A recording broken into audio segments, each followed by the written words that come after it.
So how does an understanding of the internal controls help the auditor identify where potential material misstatements might be? Let's imagine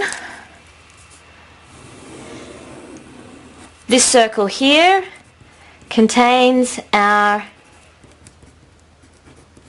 accounting data. Alright, so this is all our journal entries, debits, credits, asset balances, etc. And our internal control system sits outside the accounting data and acts as a protective layer. So a control should allow a true and fair transaction to enter into the accounting data. That's what we want as managers.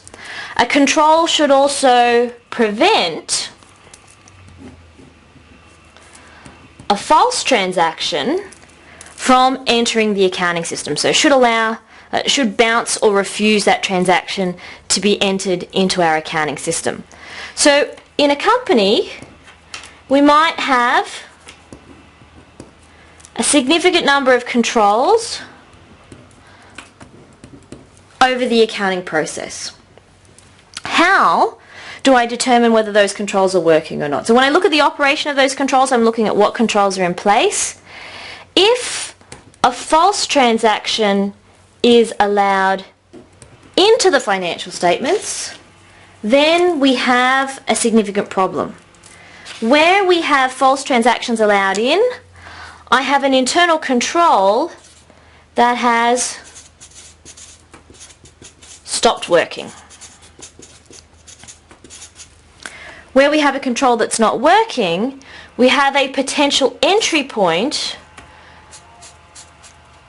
for fictitious or incorrect transactions. So understanding the internal controls of a firm and understanding where there are weaknesses in the internal controls, or there might even be a gap. So no internal control at all over a process, that can allow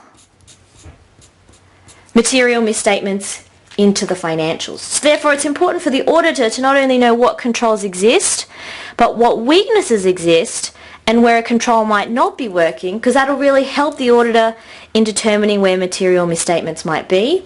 How does that provide a benefit? Well, instead of having to look throughout the entire set of data for misstatements or errors, I know that there are certain specific areas where I can search, and this makes the audit more efficient and more effective.